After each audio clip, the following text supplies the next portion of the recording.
The summer air in St. Joseph, Missouri, hangs heavy and wet over the Kansas City Chiefs training camp. The fields shimmer in the July heat, but for the men in red and gold, it's business as usual. Or at least, that's how Travis Kelce makes it seem. After all, for the man who's defined an era of tight end play, every practice is still a playground, every rep a chance to shine. The wounds from Super Bowl 59 are still fresh. The Chiefs' loss to the Philadelphia Eagles played out in front of millions, a narrow defeat that stung more than most. Many wondered if the pain would be too much for Travis Kelce, the future Hall of Famer, to continue. He had nothing left to prove.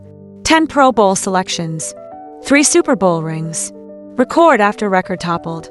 Yet, when the dust settled and the headlines faded, Kelce did what champions do. He got back to work. The NFL is a league built on spectacle and drama, but for those who play the game, the decisions are deeply personal. In the days after that Super Bowl, Kelce's future was the subject of endless debate. Would he step away on his terms, or would he try to chase one more ring with Patrick Mahomes and Andy Reid? For Kelce, the answer wasn't immediate. He retreated from the spotlight, spending time with family and friends, weighing the grind of another season against the thrill of the chase. The hunger didn't fade. If anything, it grew. When Kelce announced his return for a 13th season, Kansas City erupted. The city has become synonymous with his outsized personality and relentless work ethic. In a league where careers are short and glory is fleeting, his longevity is nothing short of remarkable. If you want to understand what makes Travis Kelce special, you have to see him at practice. While some veterans take it easy, saving their bodies for the games that matter, Kelce's approach is the opposite. At 35, he's the oldest skilled player on the roster, but you wouldn't know it watching him sprint through drills, chirping at teammates, and laughing with coaches.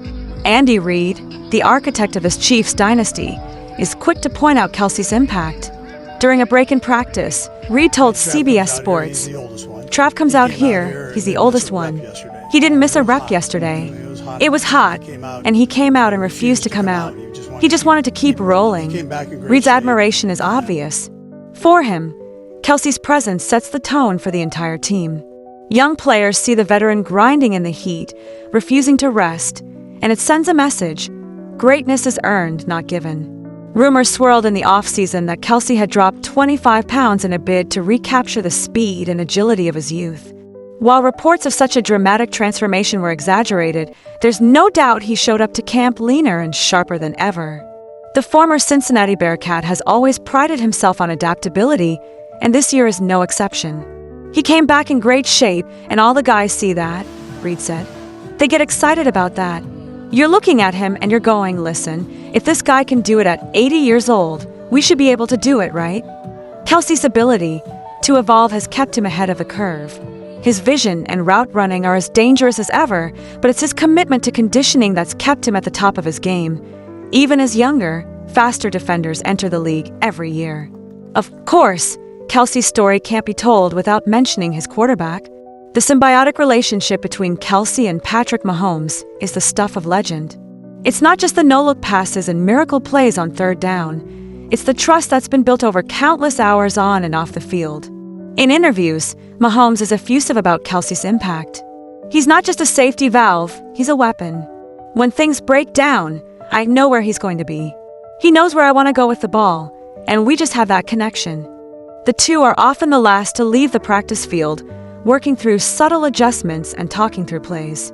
Their bond is a backbone of Kansas City's offense, a duo as iconic as Montana and Rice, Brady and Gronkowski. Beyond the stats and the highlights, Kelce's leadership is what truly sets him apart. Teammates describe him as a glue guy, someone who bridges the gap between rookies and veterans, offense and defense. He's the first to celebrate a teammate's success, and the first to pick up a young player after a tough day.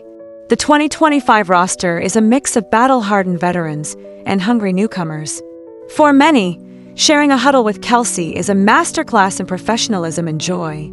He brings a lightness to the grind of camp, turning the daily slog into something fun, something worth fighting for. The Chiefs' ambitions for 2025 are clear. Anything less than a Super Bowl is a disappointment. With Mahomes entering his prime and a retooled defense, expectations are sky high. The season opener, A marquee matchup against the Los Angeles Chargers in Sao Paulo, Brazil, will set the tone for the year. For Kelce, the pursuit of a fourth championship isn't just about legacy. It's about pushing the boundaries of what's possible. Each season brings new challenges. Defenders study his every move. Coaches devise schemes to slow him down. But Kelce thrives on the chess match. He's not the fastest or the strongest player on the field, but he's almost always the smartest. His understanding of leverage, timing, and defensive tendencies is unmatched. When the game is on the line, Mahomes looks for number 87, and more often than not, he delivers. Critics point to Kelce's numbers from last season, 97 catches for 823 yards and 3 touchdowns, as evidence of decline. But context matters. Injuries to key receivers, shifting defensive coverages, and the grind of a 17-game schedule all played a part. Still, those numbers would be a career year for most tight ends. For Kelce, their motivation. He knows the end won't be on his terms unless he wrestles it that way. Every year, the whispers get a little louder. Is this the year he slows down? Is this the year the league catches up? For now, he's not listening. Kelce's appeal isn't limited to what he does on Sundays.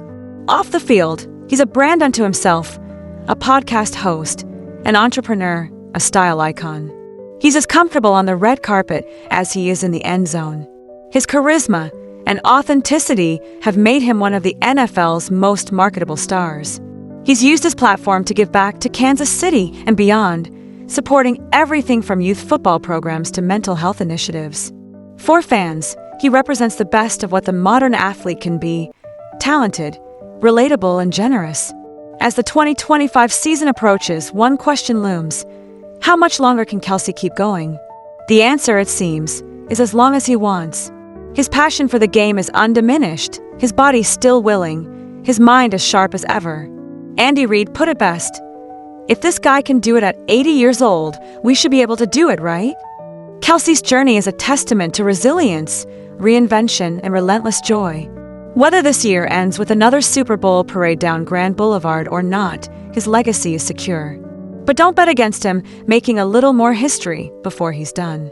All eyes will be on Sao Paulo when the Chiefs take the field against the Chargers. It's a fitting stage for Kelce's latest act, a global showcase for one of football's most compelling figures. The roar of the crowd, the bright lights, and the smell of grass under the South American sky. For Kelce and the Chiefs, it's the start of another chapter.